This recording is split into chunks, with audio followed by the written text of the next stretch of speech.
அப்பவும் இப்பவும் எப்பவும் அதிரடி கலெக்ஷன், சரவெடி செலிப்ரேஷன். என்னை பொறுத்தவரையிலும் இந்த இயக்கம் வலிமையாக இருக்க வேண்டும். இந்த இயக்கம் தான் எங்களுடைய உயிர் மூச்சாக இருந்து கொண்டிருக்கிறது.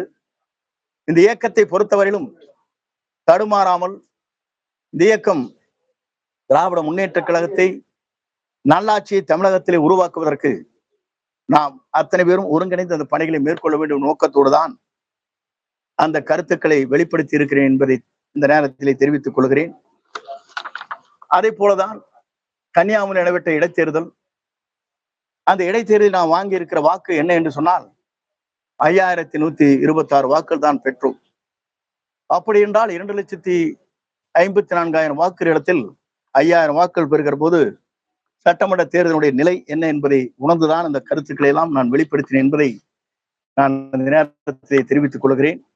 ஆகவே என்னை பொறுத்தவரையிலும் நேற்றைய முன்தினம் தேவர் ஜெயந்திக்கு செல்கிற போது எல்லோரையும் ஒருங்கிணைக்க வேண்டும் நோக்கத்தோடு தான் அனைவரோடும் நான் பேசினேன்.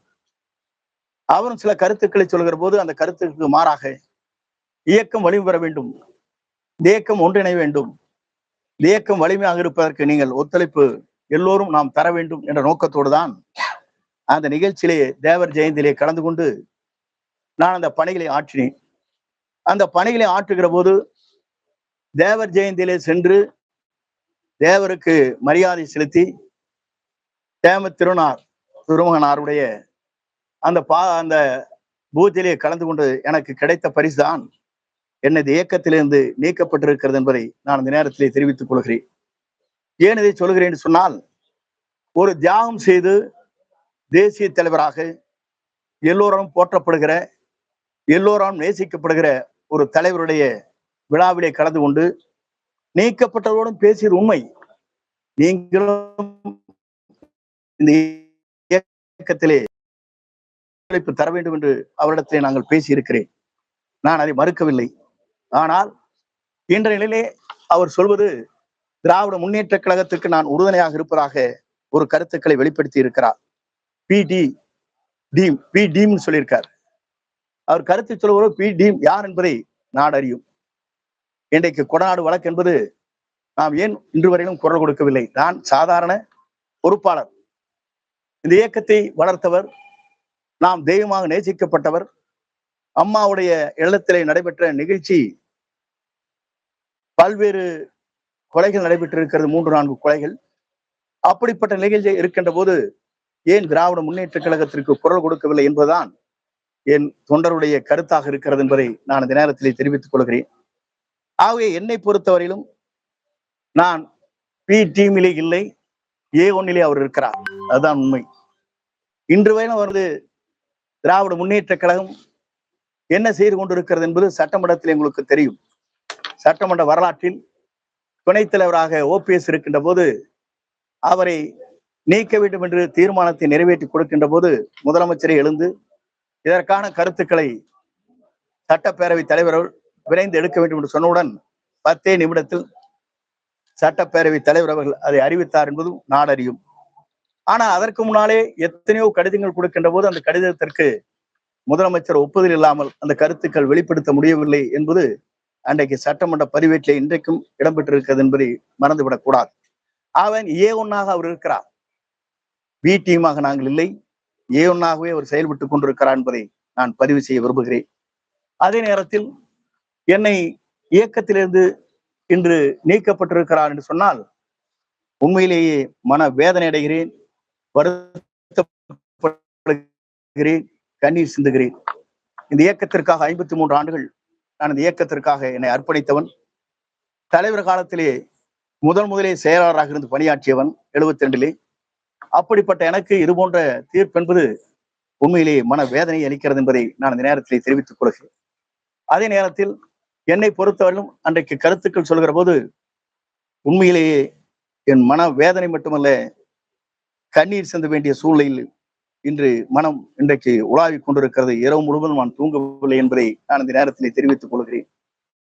ஏன் இதை சொல்கிறேன் என்று சொன்னால், ஒரு மனிதன் 53 ஆண்டு காலம் இவருக்கு முன்னாலே, இவர் பொறுப்பிற்கு வருவதற்கு முன்னாலே புரட்சி தலைவரால் 72 77 70 84 வரையிலும் நான் சட்டமன்ற உறுப்பினராக, மாவட்ட செயலராக பல்வேறு பொறுப்பிலிருந்து பணியாற்றி இருக்கிறேன். ஆனால் இவர் எப்போது வந்தார் என்று சொன்னால் 89 தான் இடம்பெறுகிறார். அப்படி இடம்பெறுகின்றவர் எனக்கு ஒரு நோட்டீஸாவது அனுப்பியிருக்க வேண்டும்.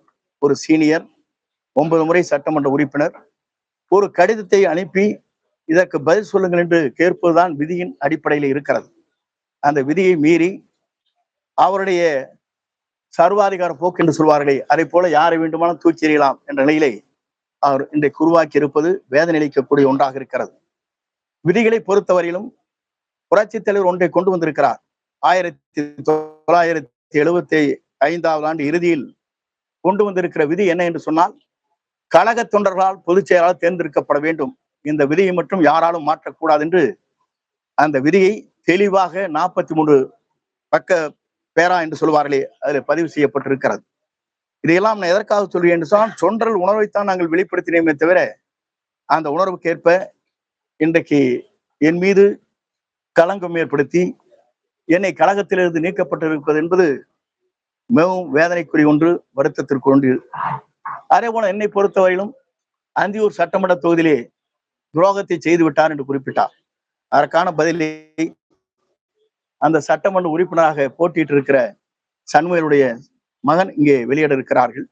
அதற்கான ஆதாரங்கள் இங்கே இருக்கிறது. யார் யார் இங்கே பேசினார்கள், அதற்கான வீடியோக்கள் இருக்கிறது. யார் அன்றைக்கு பொறுப்பிலே இருந்தார் என்பது நீங்கள் எண்ணி பார்க்க வேண்டும். அதே நேரத்தில் 1989 நான் மாவட்ட செயலாளராக இருக்கின்ற போது 11 சட்டமன்ற தொகுதி இருக்கின்ற போது சேவல் புறாவிலே வெற்றி பெற்ற தொகுதி அந்தியூர் சட்டமன்ற தொகுதி என்பதை நீங்கள் மறந்துவிடக் கூடாது. ஆனா அன்றைக்கு நான் பொறுப்பிலே இல்லை, முதலே புரிந்து கொள்ள வேண்டும். என்னை குற்றம் சாட்டுவதற்கு முன்னாலே குற்றம் செய்தவர் யார், அந்த குற்றத்திற்கு உறுதுணையாக இருந்தவர் யார் என்பதை தெரிந்து அவர் பேசியிருக்க வேண்டும். அதை விட்டுவிட்டு குற்றம் செய்தவர்களுக்கே பதவியை கொடுத்த இன்றைக்கு அவரோடு வைத்துக் கொண்டிருக்கிற நிலை இன்றைக்கு எல்லோரும் அறிந்த ஒன்றாக இருக்கிறது. ஆகவே துரோகம் என்று சொல்வதற்கு நான் ஒன்றிலிருந்து இரண்டாக சொல்ல விரும்புகிறேன். முதலே நம்முடைய அண்டைய பொதுச் செயலாளராக இருந்த சின்னம்மா அவர்களை பதவி பெறுகிற போது எப்படி அந்த பதவியை பெற்றார் என்பது நாடறியும்.